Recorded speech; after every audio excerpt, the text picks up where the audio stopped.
What if I could do it?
Good morning, good morning, good morning. Grab your coffee, grab your seat, grab your friends. Let's get started. All right. Thank you, everyone, for joining us this morning at 1 Million Cups. My name is Kyle. I'm one of your community organizers. I'll introduce the rest of them in just a second. But first, let's do this. Can you raise your hand if this is your first time at 1 Million Cups? We have any first timers? Awesome. Thank you all so much for joining us, especially our UMKC summer scholars. Thanks for coming to hang out. So here's the deal. We'll have two entrepreneurs come up. They will talk about their business for about 6 minutes. We'll turn it over to our expert panel after that to ask a few questions. And then we'll turn it over to you to also ask questions. So pay attention and be ready to ask those hard questions so that our entrepreneurs can get a lot out of this. If you haven't already, please pull out your phones and download the 1 Million Cups app. Please download the 1 Million Cups app. That allows you to provide feedback to our presenters and to us so that we know that you're getting the most out of this as well. All right, we have a bigger crowd up here than you saw last week. So like I said, my name's Kyle. I'm one of your volunteer community organizers. This is John, Courtney, and Tyler. You know those faces, but we have some new faces down on the end. So we are very excited to introduce you to our new community organizers. That's Reverend Billy, Nicole, and Caitlin, and they are going to tell you a little bit about themselves. Hi, everybody. My name is Billy Hupp. I'm a reverend, but I'm also here because I'm an inventor and making some great business connections and good business relationships and just volunteering my services. Hi, my name is Nicole Bissey. I've been a professional photographer in Kansas City for about 6 years now. I'm here for the coffee, I'm an avid Shark Tank watcher, so obviously this is right up my alley. But I'm super excited to learn about more businesses and get closer to my community. Hello, I'm Caitlin Trotsky, and I work for Back Nine Marketing.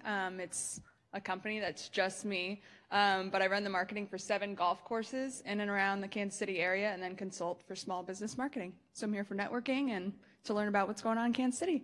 Awesome. All right, we'll keep those intros going and introduce to you our expert panel today. Take it away, gentlemen. My name is Xander Winkle. I'm with the Innovation Center Business Incubator in Independence. We are a traditional business incubator. We've got space, and then we provide resources to startup companies. So if you haven't had a chance to check it out, please connect with us on our website or stop by. I'd love to give you a tour and tell you more about what we do.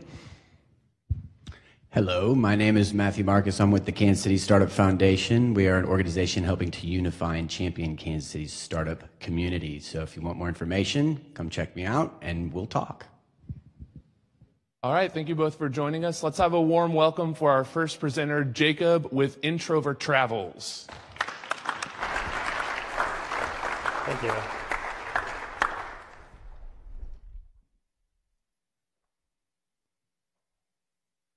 Have you ever had a moment where you realize that you're supposed to do something more with your life?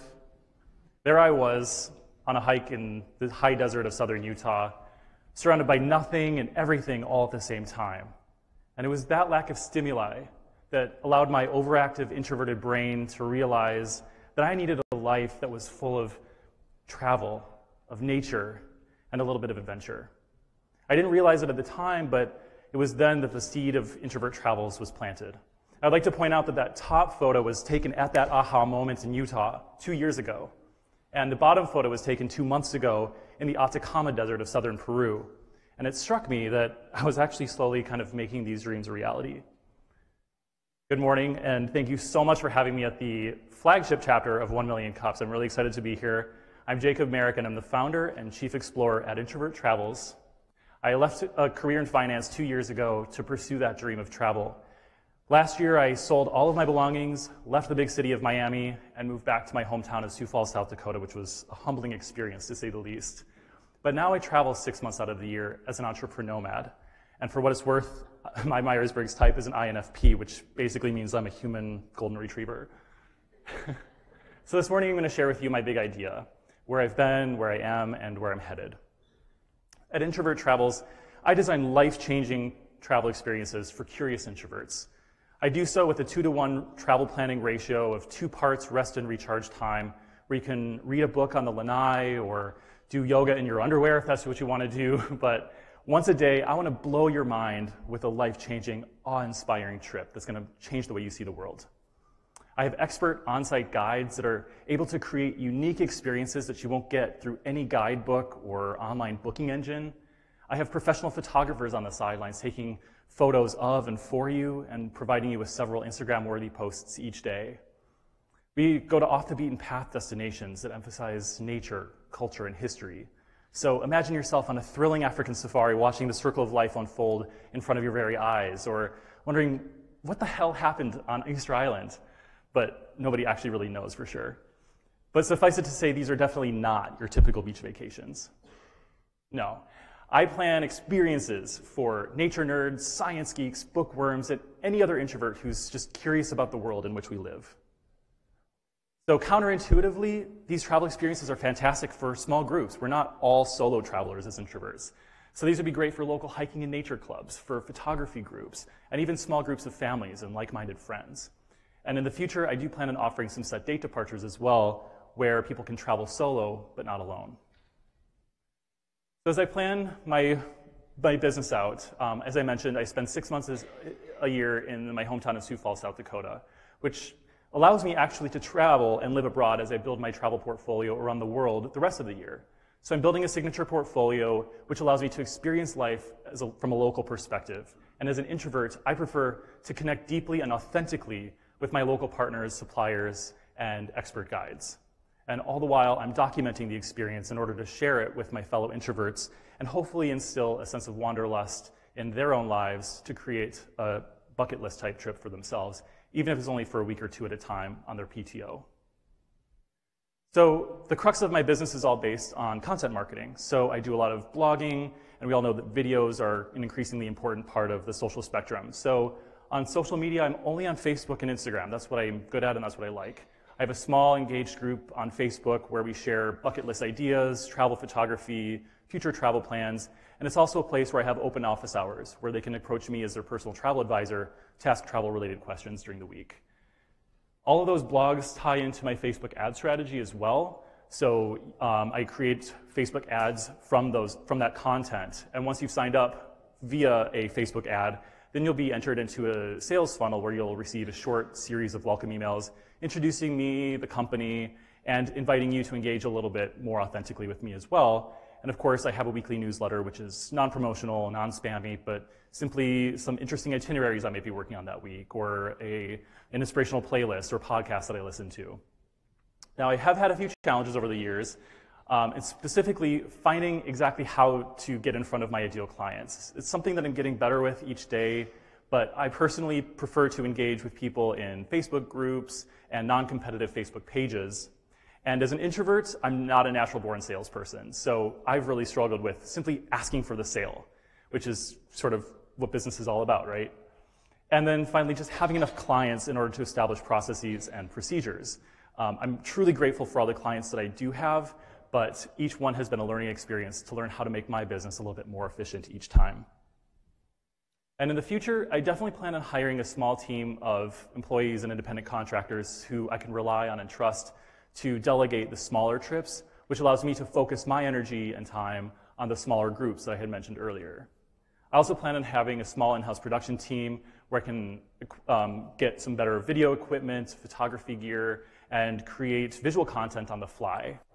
And I also hope to, and have planned to, eventually establish my own educational foundation to sort of give back to the communities in which I lived as an entrepreneur nomad, to say thank you for allowing me to build my business.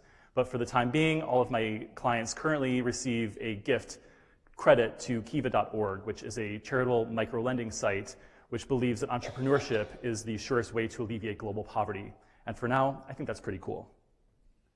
So in summary, IntroverTravels is all about crossing items off your bucket list and creating unique experience to off-the-beaten-path places in a way that's comfortable and less stressful for us introverts. And if you'd like to connect with me, here's my contact info online and on social media. So with that, I will open up to questions. Thank you.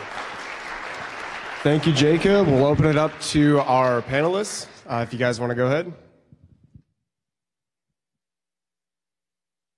Let me speak for probably not just me, but everybody else in the room about how incredibly jealous I am about your way of making a life. But that does beg the question, if I may ask, how is business? Are you making enough from this itself to sustain not only yourself, but you plan to grow, hire people? Sure. Are you projecting that you'll be there? That's a really good question. I actually got my career started in the travel marketing industry. And so at the moment, I would say half to maybe even 75% of my income comes from consulting on the travel marketing side, helping other travel agencies develop better social media, better branding, and a niche of their own, which is a kind of fun way for me to generate income. But at the same time, living in Sioux Falls allows me to have a lower cost of living.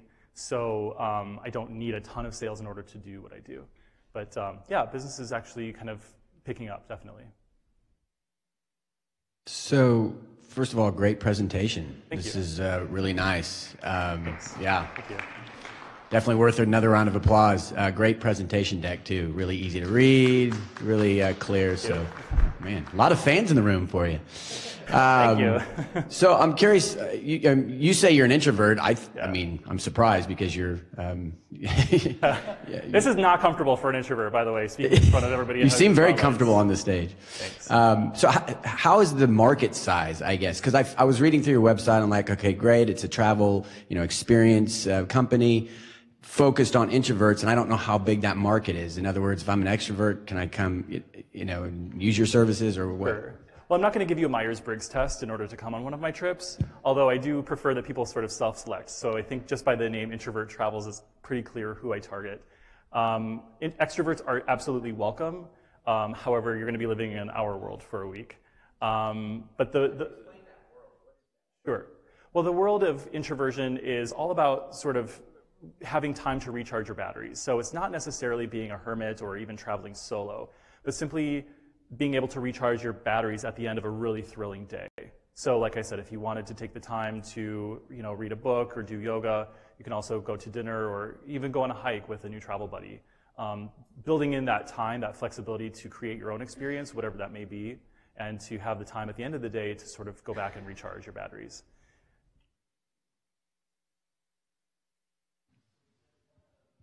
One of your biggest problems is getting in front of customers, making the sale. Of the folks that you've gotten so far, how are they getting to you?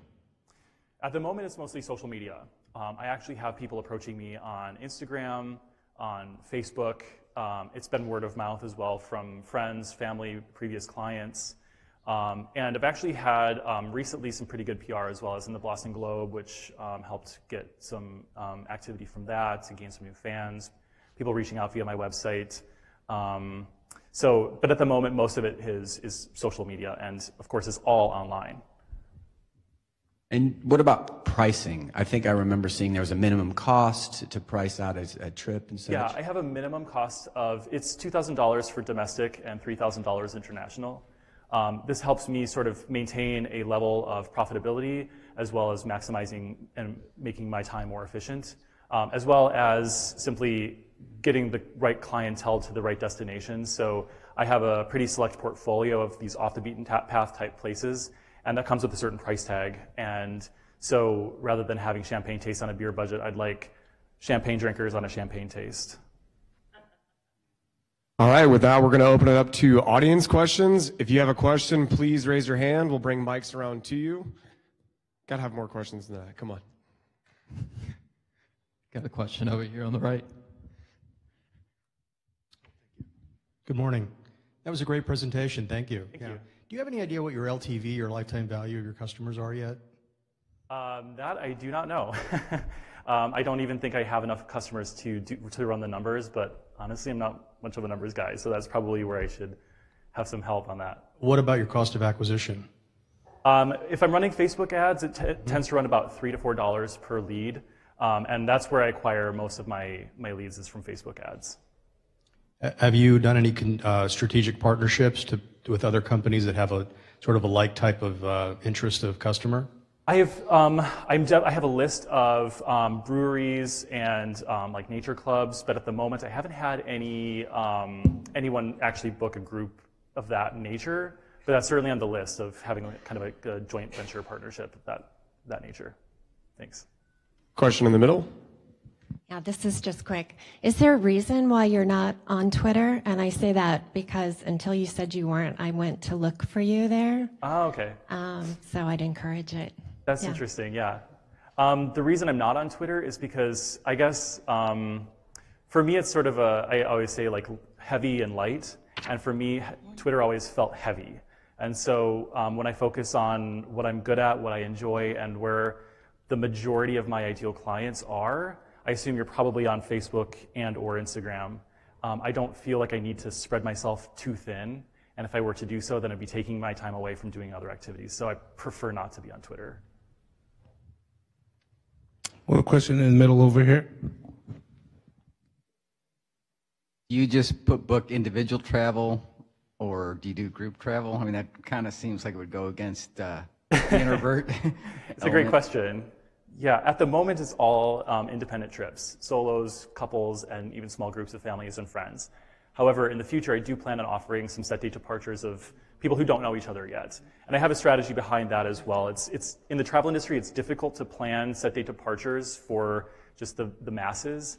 But I wanted to create a group experience of between 8 and 14 people. And before we actually get out on tour, I'd like to create a Facebook event for those groups so that you can kind of get to know the people that you're going to be traveling with. Because again, with introverts, it's all about relationships and having a deeper connection. So if you only have 8 to 10 days when you're on tour, it's sort of difficult sometimes to create deeper connections on that level. Whereas if you have a Facebook event page, then you can actually interact with people, friend them on Facebook, like their photos on Instagram, get to know them a bit better. And then once you're actually on tour, you can just hit the ground running with your new travel buddies. So that's how I'm going at it, but currently I don't have any set date departures at the moment. But stay tuned. Question down front. Good morning. Good morning. 3 quick things. One, you're in a very heavily trafficked industry. How do you set yourself apart from all of your competition? number one. Number two, have you explored Google Business and many of the free things they do, but also enhancements? I know you're talking social media, but don't overlook Google. They're the elephant in the room. And my third thing would be, you're doing individual sales now, but I think what you've got would be really good in a B2B, business-to-business environment where you're selling to associations or clubs or at conventions where you're picking up a group. And I know that's hard. You're an introvert, but yeah. you know, you understand what I'm saying, and thank you. Thank you. This is a fantastic point about the B2B thing. And then honestly, at the moment, I really am focusing more on B2C, but I think that's a great point and something I can consider in the future. To your first point about differentiating myself, one of my social media mentors is Jasmine Starr. She's a well-known travel photographer, kind of an Instagram star. And she was just kind of talking about attracting and repelling. And so I'm really not afraid to ruffle feathers. I'm not afraid to attract my ideal clients magnetically and repel those that are not, who are supposed to be within IntroverTravels. You're right, travel is a heavily competitive space. It's just everything and anything. But by creating, I think, messaging and a specific portfolio of destinations that people can instantly kind of know what I do and to whom, I think I carve out my own little niche there. And one of the things I think a lot of travel professionals don't realize is that the pie isn't finite. With the internet right now and the way things are, I think that there's an overwhelm of online booking engines. People have this misguided belief, I think, that they can do it all on their own. But there is a shift, in fact, amongst millennials, most importantly, where they realize that there is a limit of the internet. The limit, there's just so much out there. And so by hiring a travel professional like myself, they can save time, they can save the energy of doing the searching on their own. So when it comes to like developing a strong niche, I think that if you carve out your own slice of the pie, you don't actually need a huge amount with all of the booking engines. To Google, to your point on that, it is something that I probably overlook. I do focus most of my efforts on social media, but it's something, again, that I need to keep on my radar to talk to, maybe perhaps delegating that out to somebody who's more knowledgeable about SEO and Google AdWords and ranking and all that stuff. But I'm aware of like keywords, if that's kind of sort of what you're referencing. But yeah, in terms of like the Google, the Google umbrella, I'm not terribly knowledgeable about that. Question on your right. Jacob, first off, I got two questions for you, but before I go, I want to say congratulations on this. It takes a lot of courage to do what you're doing, and I really did enjoy your presentation. I have two questions for you. Yesterday I was listening to How I Built This from NPR and listened to Lonely Planet. Have you had a chance to, first question is, have you had a chance to listen to Lonely Planet? Because they did something very similar to what you've done in the past, albeit this was like 30 some odd years ago, and they have a new reincarnation of that now. And the second question is, there are a lot of different things out there for travelers or people who like to travel, like there's Globe Kick, there's kayak, there's a lot of different things out there. What makes, and I'm deciding between several things right now. What if I decide to go to your thing? What's the difference between your travel site, your traveling experience versus anything else? Like, what's the difference between them and a group that's more experienced, or what's the difference between that? The difference for IntroverTravels is that it comes at the perspective of the introverts in the world. If you've ever been on tour through a typical travel company or a large-scale tour operator, it is inherently geared toward the extroverts. And as I had mentioned, I was in travel marketing and I had clients, so I was working for the Kenya Tourist Board. I would go on safari all the time. I would go to Southeast Asia. And these tours were inherently geared toward extroverts. It's just go, go, go. Fill your itinerary the entire time with activities, have planned dinners with your group mates. But that is not how introverts like to travel. That's certainly not how I want to travel. So inherently, if you wanted to have a group travel experience or even a customized travel experience, I'm not going to be the one to fill up your itinerary with non-stop items. As it turns out, with all the different travel apps out there, the guidebooks, as I mentioned, there's just a ton of overwhelm in the travel industry. So I like to kind of take out the clutter for my clients, simplify things a little bit, and help them make their time more efficient when it comes to researching their itineraries. Of course, I realize that people are going to want to read the Lonely Planet guidebooks and, you know, find whatever it is that they want to do. So I can either help them plan that on their own, or I can budget enough free time in their vacation that they can do those Lonely Planet guidebook type of things if they'd like to, but I can help create the main parts of their itinerary. As it relates to other travel businesses, I'm just driving in my own lane. I don't really pay attention necessarily to what other small businesses are doing, and I'm certainly not competing directly with the big guys, Expedia, Orbitz, Travelocity, because those are, in my mind, those are commoditized travel.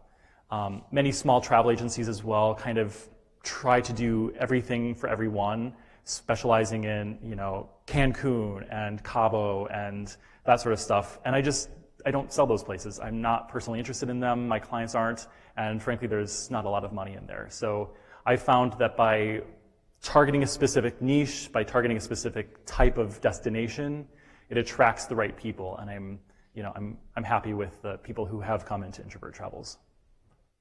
Does that answer your question? I have a question in the center. I liked your presentation. I just have one little question.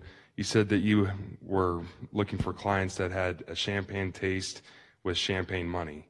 But it seems like a lot of introverts nowadays are going to be younger generations, and there's going to be some older people in that mix. But how are you going to be able to attract these younger people that want to do your experience but don't have that champagne money? Sure. I maybe have misspoke. It's not necessarily champagne taste and champagne money, but it's more of a realistic expectation of cost. So when I say that I don't want the champagne taste on a beer budget, I mean that I like to attract clients by having that minimum fee to attract clients who have a realistic budget to travel to these places. It's simply not feasible to go to Easter Island if you only have a $2,000 budget. I can't help you. But by having a minimum of $3,000, and if you want to spend like 5 days in a certain location, I can probably work with that. So by attracting a certain type of client who actually budgets for travel, who makes it a priority.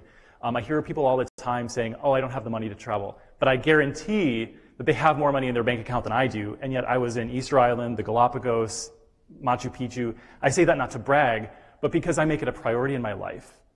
So my ideal clients actually make travel a part of their life rather than, you know, having to wing it on the fly when their friends propose a trip.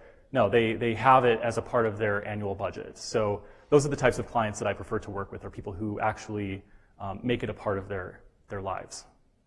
Question in the back.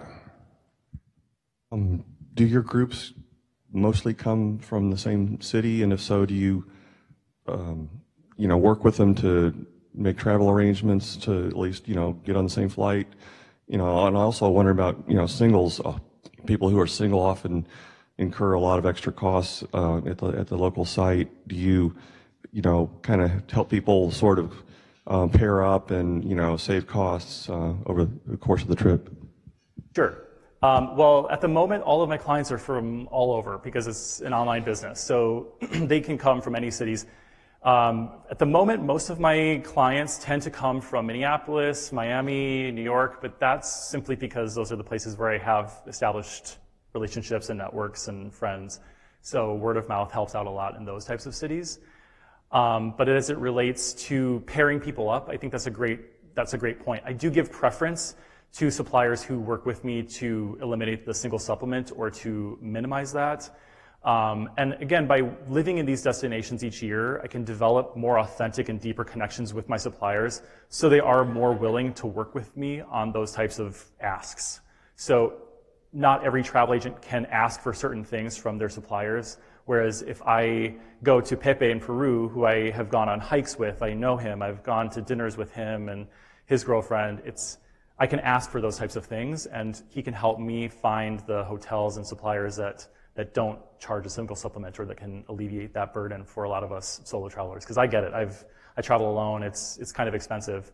So either having a roommate pairing up with them or finding suppliers that will eliminate that single supplement is really helpful. I've got a question here in the back. Very cool presentation, neat concept. Love the niche. I'm curious about maybe a security liability. Is there an insurance factor as you scale, as you do more individual or small group travel? One of the challenges in today's environment is those are a lot easier targets than the big extroverted groups, especially in off the beaten path locations. Does that come into play as you scale bigger, where someone could look to you for liability if, God forbid, something happens? Yes, that's a great question. So in today's environment with safety issues, actually I always say that it's much safer if you're just out on safari and you're surrounded by animals and nature than you are if you're in a big city and you're in Paris or London or any of those, global cities. Excuse me.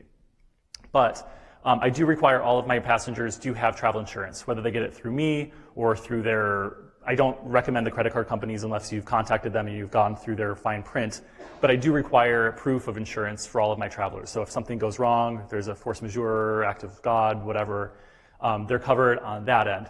From my end, if I make a mistake, if there is any sort of liability from my suppliers or anything like that, I do have insurance through my host agency.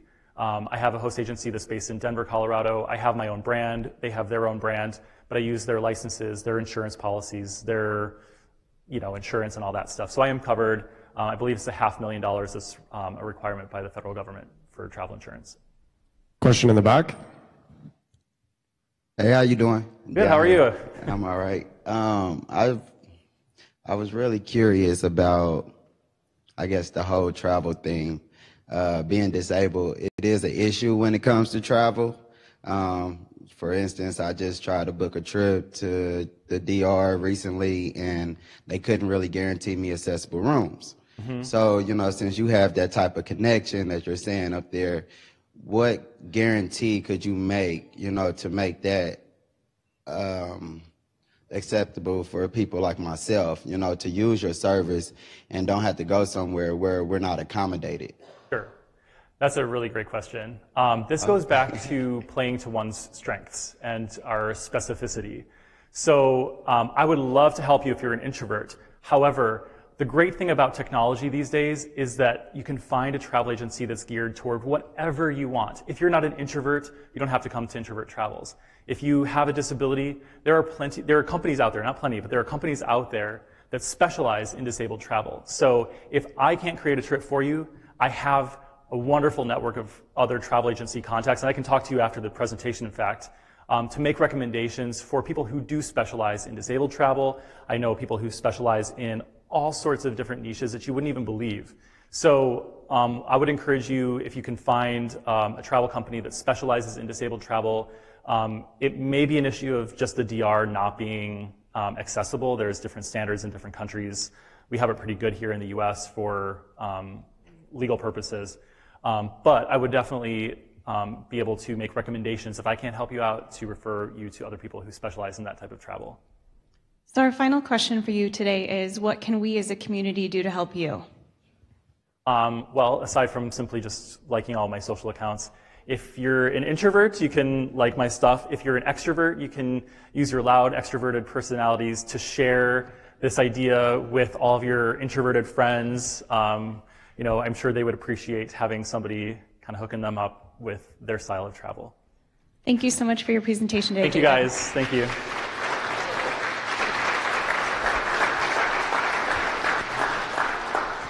We have one quick live announcement today. Matthew, you want to talk a little bit about 1 Week KC? Yes, indeed. So 1 Week KC is a week to pause, relax, and celebrate Kansas City's startup community. It starts this Friday, and it goes for a week till next Friday. We've got 1 to 2 events throughout the week that caters to all different types of interests. One of the events this Friday is the Startup Crawl. It goes from 4:30 till 9. It's taking place in the Crossroads Arts District. 6 different locations, awesome opportunity to go see some cool spaces, but also see some startups that are showcasing and kind of talking about their products and wares. And that should be a lot of fun. Do you have enough startups yet? I think we do. Okay. If you do have a startup and you want to showcase during the crawl, come see me. We might be able to squeeze you in. We're actually allocating them today, but we might be able to get you in. If you want more information, go to 1 week. That's the number 1 weekkc.com. You do have to RSVP for a lot of the events, so make sure you go through each calendar day and pick the event that you want. And I also see them rotating up here on the announcements board. And yeah, hit me up if you have any questions. Great, thank you. Also, for the 1 week KC and other announcements, we are rotating them up on the PowerPoint, but we are also emailing them out weekly. So if you're interested in receiving more information, please sign up on our website. It's now time for Mug Club. John, are you ready? Okay, so if you've been to 1 million cups 10 times or more, raise your hand. If you've already received a mug, put your hand down. Anyone? Anyone? He's close enough. Please tell us your name and why you come to 1 million cups. My name is Ralph Macer, and I come to 1 million cups to just support the entrepreneurial community. He's also one of our favorite entrepreneurs, so I'm not sure why he didn't mention that. But thank you, Ralph. Welcome to Mug Club. For our audience connection questions, since Maker Faire is next weekend, please raise your hand if you need help with prototyping or inventing or anything along those lines. Anyone? No? Okay, well, I'm going to be over here on the right. If anybody has expertise in it or has interest in it, please come talk to me. So without further ado, I would like to welcome our second presenter. I've been kind of pressuring him to present at 1 million cups a few times, right? Okay. I'd like to welcome Benton Munyon with Helio today.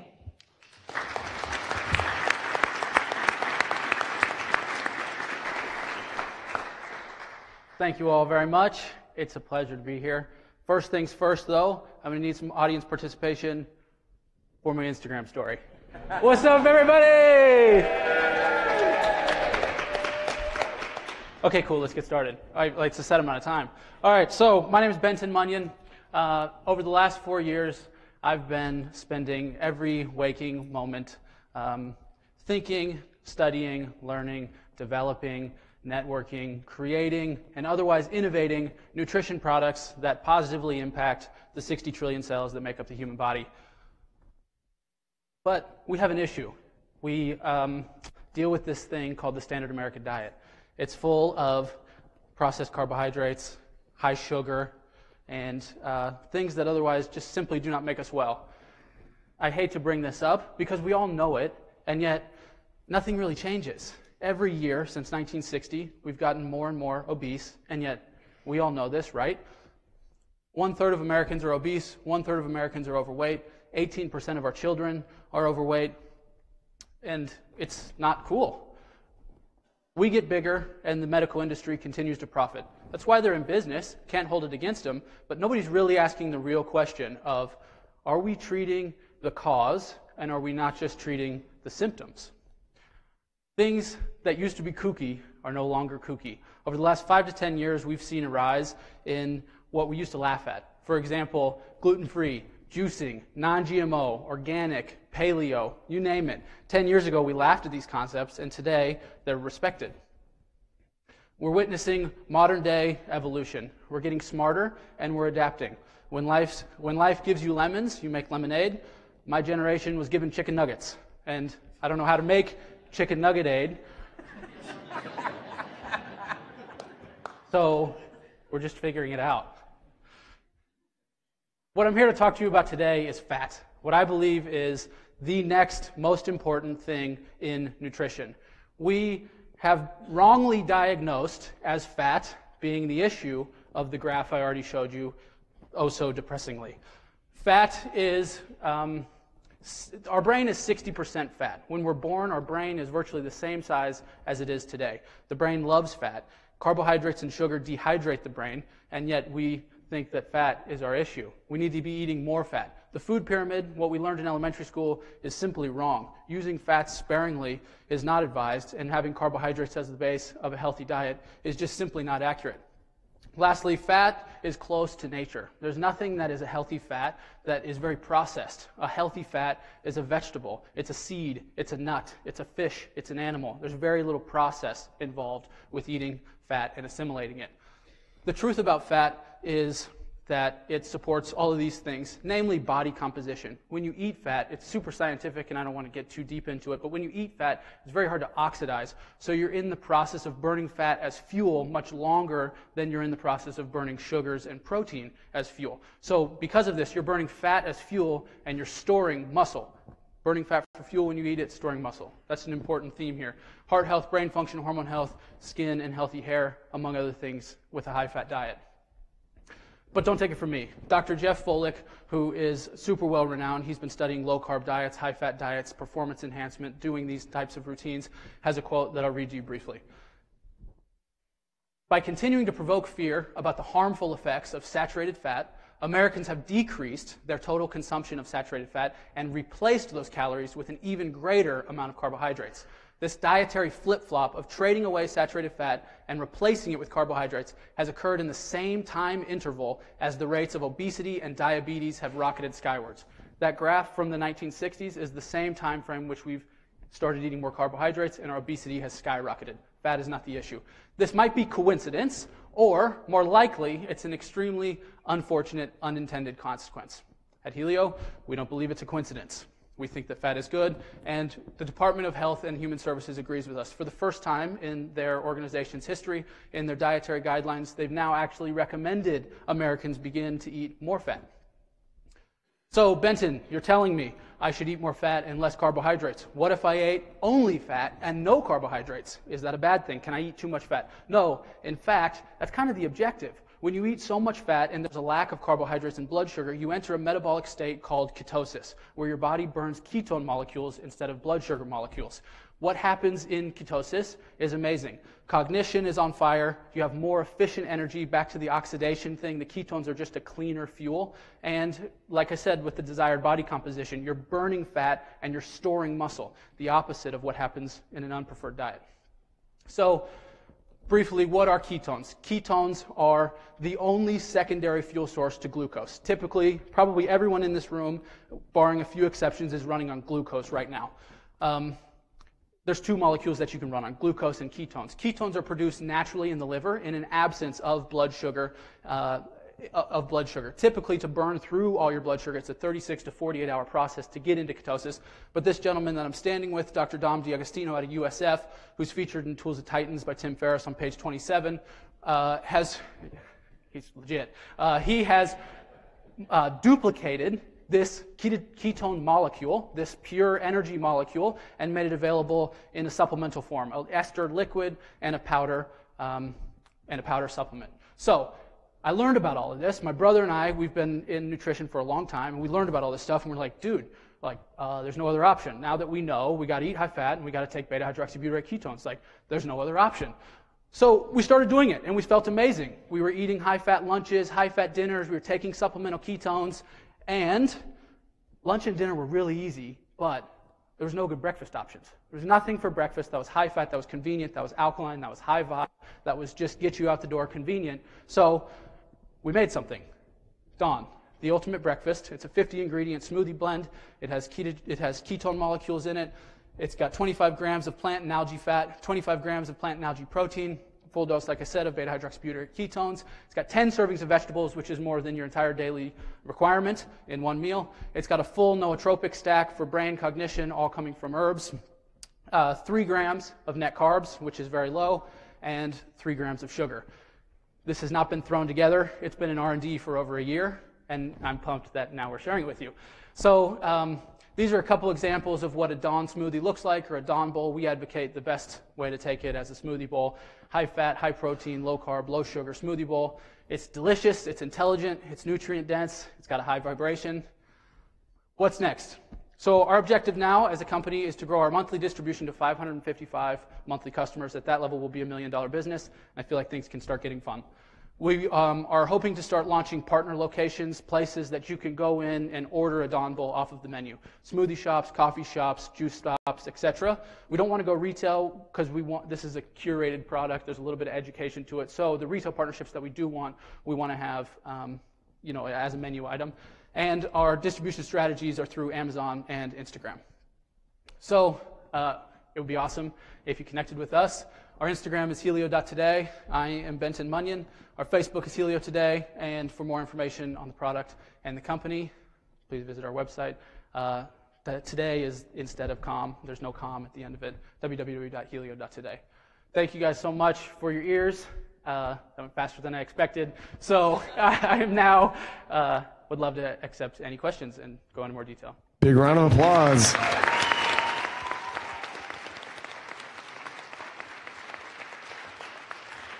And then expert panel, if you want to take it away. All right, awesome. Fantastic presentation. I can tell you've got energy. You're selling it.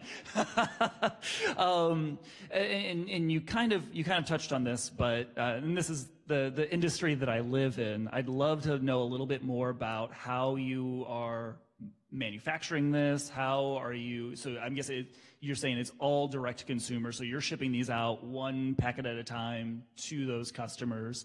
How is that all working for you right now? For sure. Yeah, thanks. So we manufacture it at an amazing laboratory called Amerigo Labs, and it's just so convenient that he's standing by our packaging solution. No, this wouldn't have happened without Ralph Macer, so please give it up for the man himself. Really, I've had an extraordinary amount of help, and I owe Ralph a lot. So we ship out a month's supply. Comes in a really nice orange box. And so inside is, this is what a meal looks like. 5x7 envelope, 93 grams of powder. We manufacture it all by hand. Effectively, we source all the raw ingredients. They come in, we mix them, we mesh them, we put them into a powder auger, flip the auger, take it out, put it through a funnel, fill the bags individually, compress, heat seal them, throw them in the box, ship them out the door. And then the only addition to that, and I'll honestly say I didn't spend a lot of time on the website, but obviously doing my research, so I spend about as much time as I normally, if I saw it on Facebook, if I saw an advertisement, I spent some time on the website. The one thing that I didn't get immediately is how it worked. Like physically, like when I get the packet, what do I do with it? Do I add it to something that I'm already eating? Is it, you make just a sole milkshake out of it? Exactly how that process works. It's simple, I've got it now. But that's the only thing that I noticed when I was looking through. Excellent. Our original objective was actually go more of a Soylent route, like prepackaged in a bottle, drink it anywhere kind of thing. But I didn't feel like, after we launched, I realized that I wasn't giving the consumer enough credit. People have 3 minutes to make a smoothie and make it a much better experience. So we've gone with the prepackaged. But like, for example, if you're on the go or you're camping or hiking or whatever, putting it in a water bottle and shaking it is totally awesome. I had that this morning. Oh, absolutely. And the logistics of moving a powder around, so much easier. Yes, sir. Yeah, so I had a buddy bring me a pack of this stuff. I think you might have interviewed with him, Bobby Birch over at Startland News. And he's like, hey, try this stuff out. I'm like, sure, because I love my morning smoothie. I see chia seeds, I see goji berries, I see walnuts. I love all that stuff. Yes, sir. The one thing I noticed is it had that artificial sugar taste, whatever it is, stevia or something. I don't know if that's in there. So I'm curious to talk about maybe what those ingredients are that do that. And also, how does this compare to like the craze of Soylent? Sure. So, yeah, I knew Soylent was going to come up at some point. They've done a really good job at creating creating an industry around future food. And what they've done as a concept is really interesting. Hey, like, we can get all the nutrition we need if it's just formulated correctly. I have a couple personal issues with Soylent. Just I wouldn't consume it. It's soy protein, which isn't good for men at all. It's got estrogen in it, which is kind of the opposite of testosterone. So I wouldn't advocate Soylent for men. Just the fact of the matter. Or soy. By that, while we're talking about it, or soy. Men should stay away from soy, is my belief. And I among other things. It's high carb and it's high sugar, and we've gone the high fat. We're kind of the opposite of Soylent. And to the flavored taste, we've flavored it with some stevia and monk fruit so that we could keep the real sugar down, because we could jack it up with sugar, but that defeats the whole purpose. So we've actually, one of our mottos is always in beta, and so we're always testing, and we've got another formula with 0 grams sugar that is coming along quite nicely, and it's got a smoother, more rich taste, and this is a little bit of a sweeter taste, but my objective when formulating this was like, okay, I know exactly what I want the nutrition to be, and let's reverse engineer off of that. Not, let's go for a good taste and fit what we can in. It was exactly full days of vegetables, high protein, high fat, low carb, low sugar, BCAAs, nootropics, that kind of stuff working backwards, and then we flavored it how we could. I'd like to officially put my name in the bucket to be a beta tester. So if you just put me on that shipping list, yeah, perfect. The other question I have for you is coffee. Like, a lot of people are drinking coffee. People drink caffeine. It's an addiction to some degree for energy. Do you drink coffee? Do you suggest it? What are your thoughts on that? Yeah, great question. I drink coffee from time to time. I used to drink it a lot more. I have 2 knocks on coffee, and I have 1 solution if you're just simply not going to give it up. So my 2 knocks on coffee are, it's acidic, and wellness is a synonym to alkalinity. Alkalinity is a synonym to oxygen. Oxygen is a synonym to living a long time. So if we reverse engineer that, acidic kind of shortens our life quality. And caffeine is a stimulant, which just fries our adrenal glands, and I believe that energy should be produced from within and not relied on from external sources. So that's kind of my 2 cents on coffee. But that doesn't change the fact that it's delicious and it's awesome, and when you drink it, you feel good. So what I do with coffee is there's a gentleman, actually on the first slide, one of the pictures was with him. His name's Dave Asprey. He started Bulletproof, and Bulletproof coffee is this idea of putting fat with your coffee. And so I have 2 moderations of Bulletproof coffee that I do. MCT oil, which stands for medium chain triglyceride, which is a medium chain of fat that can't be stored. So it's either burned or it's pooped. And so that's why if you do too much MCT, you get digestive issues. But if you do the right amount of MCT, then you're burning it instead of anything else. So I'd like Bulletproof coffee. Some people like putting butter in with it as well. But in replacement of the for alkaline and no caffeine, I've been doing Bulletproof matcha recently. So it's a nootropic style green tea, and I put MCT in that, blended up with some coconut milk or almond milk. But I know that there are people who won't give up coffee, so my recommendation to you would be buy some MCT oil on Amazon for $17 and put some fat in your coffee. All right, we'll open it up to audience questions. Please raise your hand. Question over here on your right. Nice presentation. I've been hearing a lot from you about you from the Belzers, actually, and they just gave me a packet yesterday. Awesome. So there's a lot of stuff like this on the market right now. Ketones sounds like that's somewhat of a differentiator, but what else makes your product unique versus what's on the market right now? Absolutely. So nutrition is it's a crowded space. There's a lot of people who want to be involved in nutrition. I think it's a big market for good reason. Right now, we're experiencing the wellness revolution. You've seen the statistics on unhealth, and I think that over the next 10 to 30 years, we're going to experience a revolution into health, and I think a lot of large companies are going to be built. So I'm a supporter of lots of companies in this space. Ketones themselves are a differentiator, like leaps and bounds ahead of anybody else, like a Soylent or something like that. Ketones puts us way far ahead. And then if we look at the ketone competition, what our original belief around ketones is that just BHB molecules by themselves are rather hollow. Yeah, it's going to suppress your appetite. Yeah, it's going to give you some energy. But I come from a world of internal cleansing and plant medicine and herbal power and things like that, and I realize that there's a lot of micronutrition that you're missing if you're just fasting all day on BHB. So what the combination of this putting us so far ahead is kind of the science and nature component where we can jumpstart ketosis, but we're also prioritizing vegetables and detox and alkalinity and things like that. I have a question over here. Sure. I have 2 questions. First one, ketones concerning a diabetic. Yes. Is there a concern that you can have too many? Yes, that's called ketoacidosis, and ketoacidosis is a 911 call. A diabetic that got ketoacidosis, they would have a millimolar, which is kind of the reading level, a millimolar level of blood ketones over 15 or 17 or 20, and that's dangerous. Supplemental and nutritional ketosis is 0.5 to 4 millimolars, and we're sitting around walking around at 0.0. So just getting up to 0.5, 3.5. Some friends and I have been experimenting with fasting and supplementing just BHB by itself along with our meal, and we've gotten as deep as like 4.5, 5, but way far away from the danger zone. But for diabetics, that's an insulin blood sugar type of issue where they're so reliant on carbohydrates and sugar that a switch can be interesting, and that's one of the main reasons why we've been formulating this second product, is so that we can monitor insulin and blood sugar while that switch occurs, because we know that diabetics need this more than anyone. Excellent. I have a second question. You said you weren't going to put it in retail, right? So have you considered the direct sales model for your product? Yes. I have experience in direct sales, back-to-back years, 2013, 2014. Some friends and I, we all did over 7 figures in direct sales ourselves. And so that was really my first experience in nutrition and distribution. So I believe in that model massively. The trick about launching something like that is it grows very quickly and you have to have the capital to withstand. And so one of our objectives now is becoming a $1 million business and then having the cash flow where we can turn on a nationwide affiliate program. Question in the middle. Uh-huh.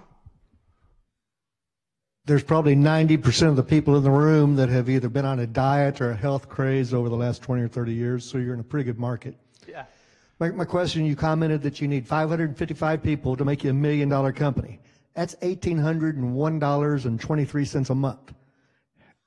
Is that correct? What makes you $1 million company at 555 people, unless that's your actual cost? No, 555 people buying a month's supply, which costs $150, which is 20 meals at $7.50 each, same price as Chipotle.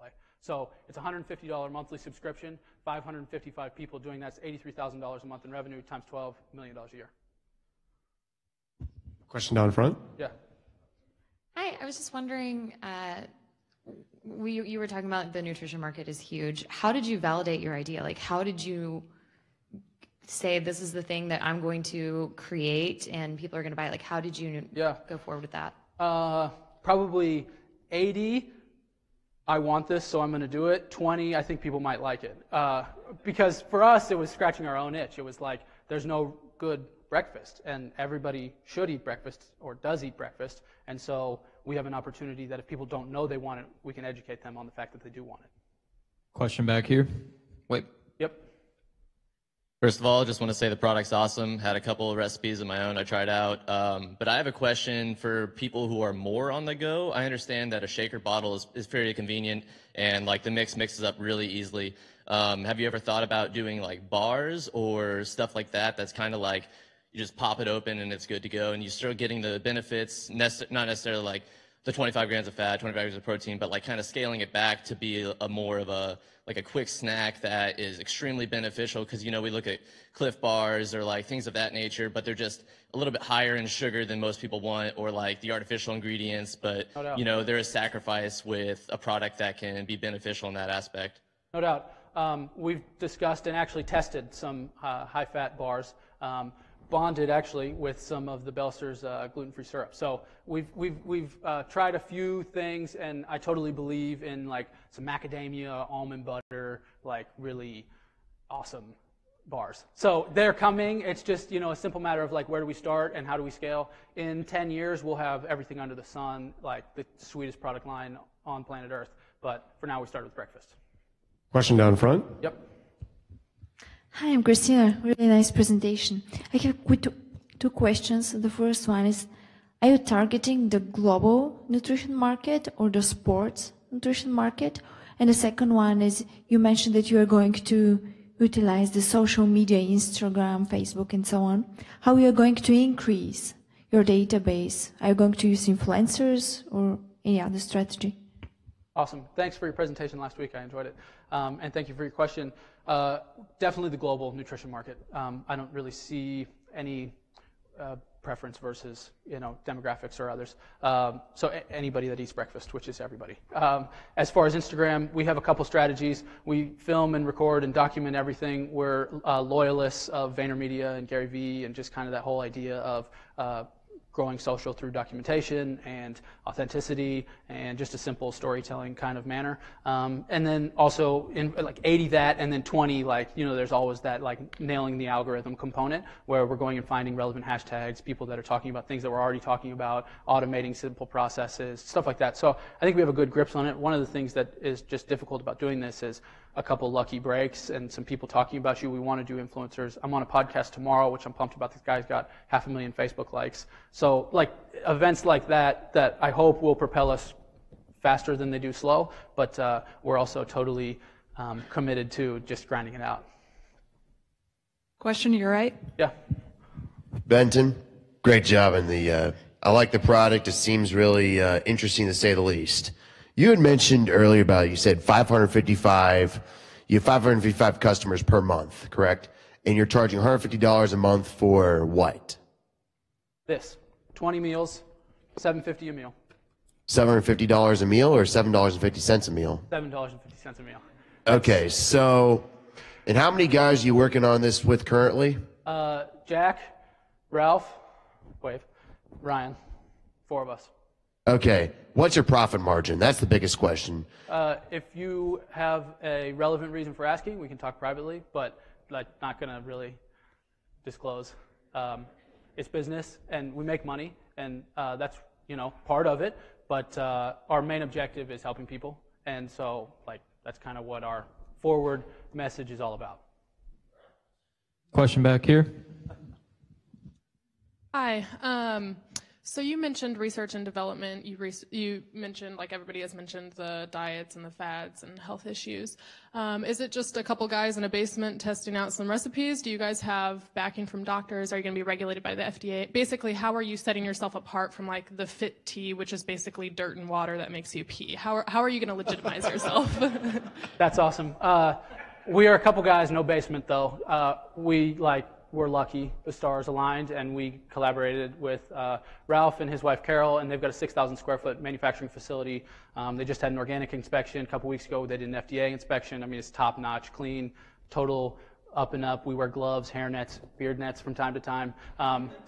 We are scaling appropriately, and we know what the next level looks like. And you know, like I said, it's like we're in this for quality and for actually making a difference. And so like we're not interested in putting dirt in a bag and making people pee. Like we actually want you to feel it because retention. And it's so much easier to sell 555 things month over month to people that love it, the 1,000 true fans philosophy, than it is to be spinning wheels, getting new business, talking to new people. Like it'll run you ragged. So I'd rather just work with people that like really dig it. And so we have to go above and beyond to do that. Question down front. What up, man? What's up, man? All right, so this is not necessarily a question. I mean, he did already, you kind of answered it with the bars and things. I thought that would be excellent. I really just wanted to let everybody know, for me, for being a fitness addict, this is like one of the best products on the market. The first time I tried it, I mean, I called him and let him know I had so much energy for the day that I was just ready to do so much. And so it smelled good coming out the bag, mixed it with almond milk. I mean, I thought I was having pancakes and everything. I mean, it was great.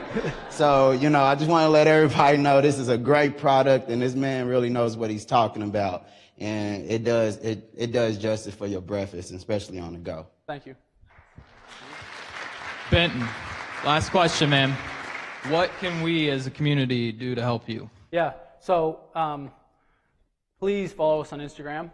We really want to just grow our social presences.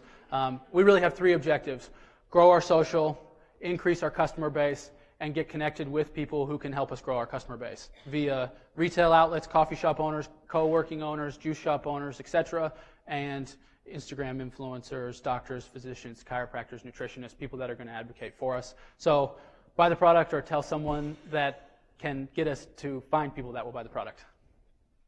Give it up again, guys. Good job, man. Thanks.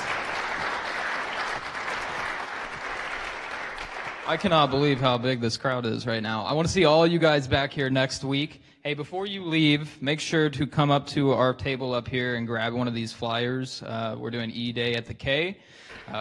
Get your information. And next week, we have Command.app and Rock Dolly equipment. Make sure you're here.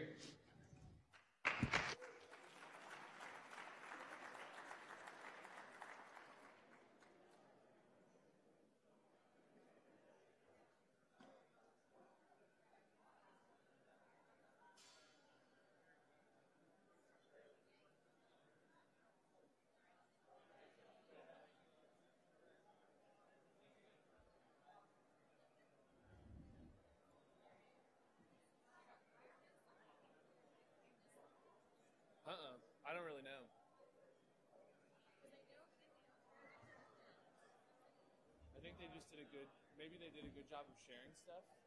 I don't think there's any like special